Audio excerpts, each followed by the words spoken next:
Good morning, my name is Seigler Sarda and I work for the Commonwealth War Graves Commission as a Public Engagement Coordinator in charge of the South and West region of Scotland. Today I am in Glenduffhill Jewish Cemetery as part of our mini digital series where I'm going to be going around at least 3 cemeteries in the South and West region of Scotland and tell you a little bit more about the servicemen and women who we commemorate in those sites. There was actually a thriving Jewish community in the Gorbals area of Glasgow where about 9,000 Jews lived by the First World War, and by the Second World War this number increased to 14,000.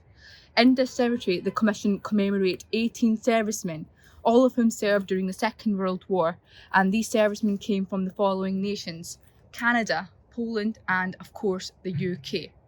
The majority of the servicemen who we commemorate in Glenduffhill are actually buried in this section of the cemetery here.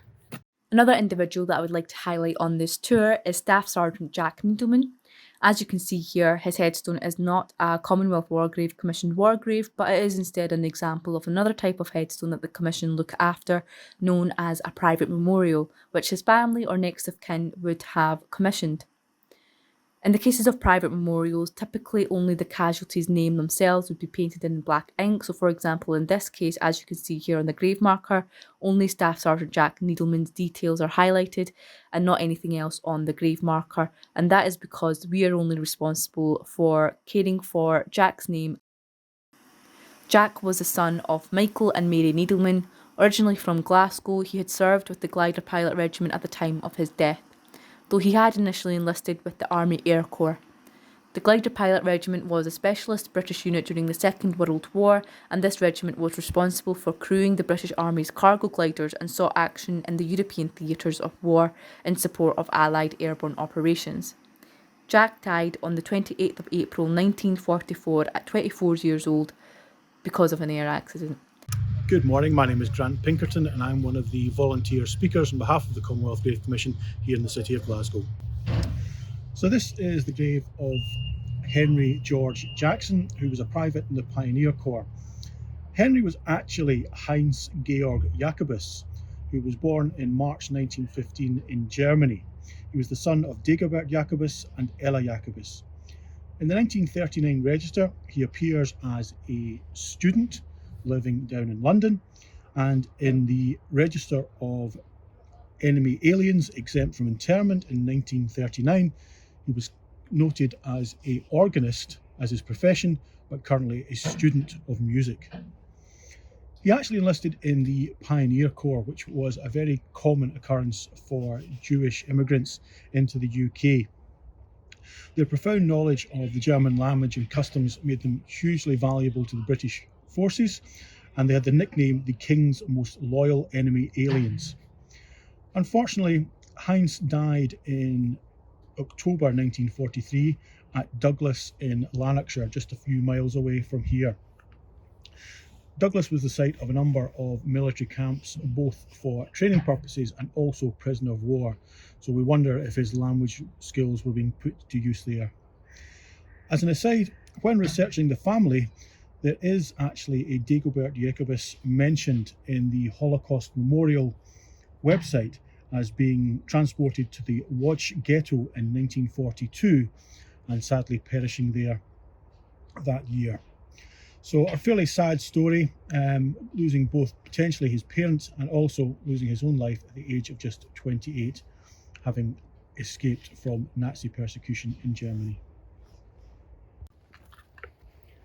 Our next gravesite is Morris Ernest Balkan. Now you'll notice this is another private memorial, but because of the state of wear on the gravestone, the Commission have also included a small pedestal to ensure the information is clear and commemoration can continue. Morris died in the 18th of June 1941, aged just 20. He was born in the city of Glasgow in 1920 to Lithuanian parents Archibald and Minnie. Archibald had been born in Skouras in Lithuania, but had emigrated to Glasgow in 1900 and became a naturalised British citizen in 1916. This was a very common occurrence for people from Lithuania who had elected to leave the country and move elsewhere due to the pogroms against the Jewish people at that time. Archibald himself had actually served in the British Army during the First World War.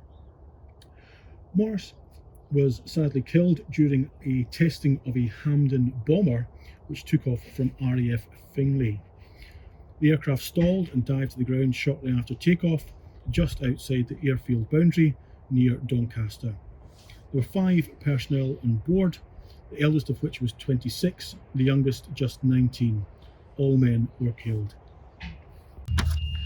The next person that I want to really tell you a little bit more about is Flying Officer Robert Seigler.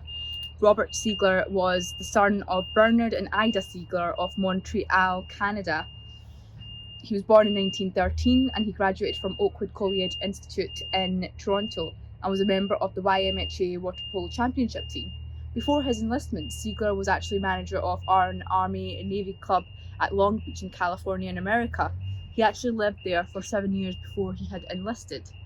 Robert served in the Canadian Air Force and he had enlisted in the August of 1942. He then graduated as an observer from Chatham and received his commission in October 1943. Robert was a navigator on board 59 RAF Squadron's consolidated B-24 Liberator aircraft, which was on an anti-submarine patrol over the North Atlantic when it got diverted to Scotland's RAF Tain due to bad weather and being low on fuel. It flew into the mountain Ben Malach, which is 3 miles from Hemsdale, Sutherland in Scotland. This incident also took the lives of 9 of the 10-member aircrew. The pilot was the sole survivor of the crash, and Robert himself died on the 18th of August 1944 when he was just 30 years old. And this is an example of what really a war grave would typically look like. We'd have the regimental badge at the top, followed by the details of the individual, their rank, who they served with, and the date of their death, as well as age if it's known. And this is usually followed by a religious emblem. And in this case, because he was Jewish, it's a Star of David. Sometimes we tend to have a personal inscription, but in Robert Seigler's war grave, we do not. The next grave is sadly also another RAF casualty, which is a very common occurrence in this graveyard. This is the grave of Flight Sergeant Robert Dansky of the RAF, who died in 1946, aged just 20. Robert was born in Glasgow in 1925 to Russian parents, Abraham and Rebecca. He had 7 brothers and sisters. Robert had enlisted in Edinburgh in 1943 and was killed when his Avro Lincoln crashed during a violent thunderstorm. The crew lost control and the aircraft plummeted to the ground near Leicester, and all 7 on board were killed. You'll notice there is a small personal inscription at the bottom of this gravestone which reads, "Our beloved son and brother, whom we will never forget." The next grave is slightly unusual in that it is a Polish war grave which is currently looked after and cared for by the Commonwealth Graves Commission on behalf of the Polish nation. This grave is, and you'll excuse my pronunciation, Pinchos Boxer, who died in the 1st July 1946. Private Boxer was a member of the 1st Polish Armoured Division, but actually died in Taymouth Castle at Kenmore in Aberfeldy, Perthshire. Taymouth Castle had been utilised by the Polish forces early in the war as the first Polish General Hospital and received casualties from combat on the European front. You'll note from the date that Private Boxer died post-World War II end. We still commemorate him as a serving soldier at that time.